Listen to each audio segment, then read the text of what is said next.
segillo katoiro ein ein ein oi ein segillo katoiro ein ein ein ve ein do shei do ki is lo while ve ein do shei do ki is lo while ein ein ein ein luni shir ein luni shir katoiro azois ivu negi oi mambuloilo. Hello everyone, this is segment number 5 in LeDavid Conversing and Controversy, and today we get to what I would call the partial Chasidic opposition to saying LeDavid. This is not just the Tzanzer Chasidim like we said last time, but many Chasidim. As we said last time, in the book called Otzer Chaim, talking about the Tzanzer Rebbe called the Divrei Chaim, there's a perush called Vayalakut Yosef, and he brings a long list of many Hasidic Rebbes that did not say LeDavid. Amongst them, the Chozeh Lublin, the Heilige Yid, or the Yehudi Kadosh, the Rebbe from Zitishav, the Rebbe from Ropshitz. This is actually collaborated from Rav Moshe Halberstam, who died in 2006. In his responsum called Divrei Moshe, he brings exactly the same list and ultimately says, oh, these Hasidim didn't say it. Now, their opposition is very different than the opposition of the Tzanzer Chasidim per se. And once again, I refer you to the excellent lecture by Dr. Shneur Lyman called Reciting LeDavid Hashem Ori, A Secret History on YU Torah, where he brings all the sources, and I'm about to repeat them, and I thank Dr. Shneur Lyman for making them available. Reason is because this particular custom is not just recorded in what we quoted until now, the Mishnah Brura, the Rav Ephraim Margaliot, the Panim Yafot. No, it's also recorded in a book called Chemdat Hayomim, or Chemdat Yomim. This book, we don't know who the author was. And we know the book was written by the students of the Ari, but at the end of the day, we have no idea who wrote it. In any case, in there, it says, Va'anochi nahakti, Gam Mizmor Kav Zayin LeDavid Hashem Ori, and also Rananu Tzadikim, for the reason that we saw earlier, the Panim Yafot. Namely, it has God's name 13 times, 13 attributes of mercy. That's the reason why we say it. And ultimately, it's a good idea to say it because these 13 attributes of mercy are very important. Chodesh Elul ve'elech kanoda, v'nachon la'omram la'rosh hashmerot b'slichot la'orer ha'rachamim, and it's a good idea to say it to wake up the mercy of God. So that's what it says in the book called Chemdat Yomim. Now, why is it such a problem that it's written in that book? Because in that book, somewhere, there's a piyut in honor of the Shabtai Tzvi. And I don't have to tell you what Sabbatean Tzvi did to the Jewish people. And because in that book, there is a reference to the Shabtai Tzvi somewhere, comes along many Chasidim and say, anything in that book we will not do, because anything in that book has a shmek, smells of Sabbateism, and we will not touch it.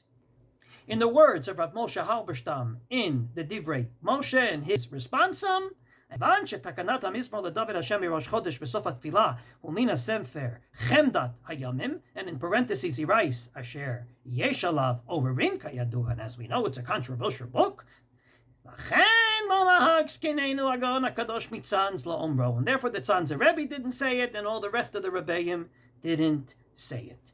And indeed, if you look in a book from our generation called Nitei Gavriel, it's a set of books on each and every yontif, and this is the one on Rosh Hashanah. It's excellent because it has both halachos, it has many minhagim, and in it says, Minhag kama gedolim lola omro klal. And indeed, in that book, it says in the footnote that not only the Gra, but the Apta Rebbe, and the Chozeh Lublin, and as we said, the Siddishov Rebbe, Ropshitz, Kalov, and finally, Tzanz. So, according to this, if anything's written in a book that maybe has a shmek of Sabbateism, we won't say it. So, of course, those that say it will say, first of all, it's written in many other books. It's written in the Panim Yafot, it's written in the Rav Ephraim Margaliot, it's written in books before the Chemdat Hayomim was indeed published, and therefore, since it was written before, and ultimately we have it from the 16th century. The Chemdat Hayamim, as far as I know, was printed in 1732 in Izmir in Turkey. It's okay to say it. The fact that he records it doesn't mean that it's possible. But these particular Rabbeim will not say it because it says so in that book. But what's interesting is, usually by Hasidim, when there's something like this, everyone does it. Let's take Gebrachs. All the Hasidim don't need Gebrachs. All of a sudden we come to LeDavid, and it splits. The Belzer Hasidim do say it. The Vishnitzer Hasidim say it. I think Chabad says it. Why is it that there's a split? If indeed the Hasidic policy is anything from the Chemdat Yomim, we will not say. So why is it certain people do say it? And here, what's interesting is, Dr. Shneur Lyman brings a story that's outrageous, but I will tell you the story. It's from a book called Nezer HaKodesh Minhagei Beit Rupshitz. And here is the story. There was once a terrible decree against the Jewish people in which the king didn't have children. He commanded and demanded that the Jewish people daven for him, and if not, he's going to kill them. So indeed, one of the Rebbes from one of the Hasidic courts said, I promise you, within 12 months, you will have a child. Who was it? Rav Eliyahu Baal Shem. This is not the Baal Shem Tov. This is Rav Eliyahu Baal Shem. So, Rav Eliyahu Baal Shem tried all his best in kosher ways, and it didn't work. So in order for it to work, he had to combine forces with what we call the Sitra Achra. The devil, or whatever that means in Kabbalah, I don't know. And eventually, with the Sitra Achra, it worked. And because it worked, but with the Sitra Achra, he needed a slap on the wrist. He needed to be a little punished for it. And here, in the Nezer HaKodesh, for some reason, the Baal Shem Tov himself says what the punishment is, but in Yiddish. And he says, in Himmel, namely in Shamayim, Goze gewein mevatel zayin zwei tfilos dezametaken. 2 tfilot that this Rav Eliyahu Baal Shem was metaken for Hasidim to say, they had to mevatel. That was his punishment. They had to come along and annul. What were the 2 tfilot? One was LeDavid Hashem Ori, and the other was Kegavna. Okay. Well, Rav Shimon from Ziluchov comes along and says that, as you know, Rabbi Elimelech Milizhansk, the famous Rabbi Elimelech from Lizhansk, who I think Avram Fried made famous with the song Adarabba, indeed didn't say Kegavna.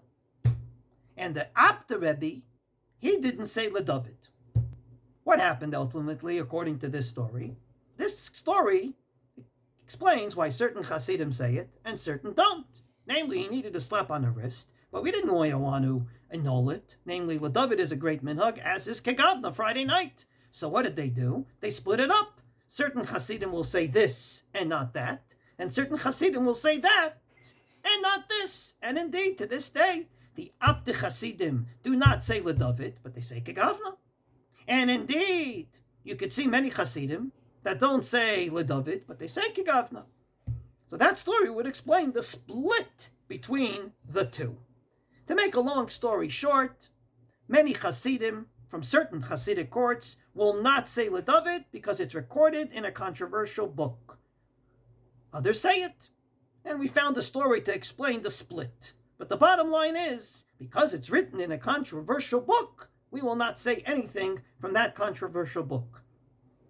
Once again, I find this to be a little far-fetched, because if that book says not to eat chametz on Pesach, I'm sure you're not going to go ahead and eat chametz on Pesach because it's recorded beforehand in the Torah. Since we found many sources that say that you should say LeDavid, not just from the time of Rabbi Ephraim Margaliot in the Mishnah Berurah, which is getting closer to the 20th century, but far, far beforehand, I find it to be rather strange. But you should know that if you go into Hasidic Shtiblach and they don't say LeDavid, this might be the reason.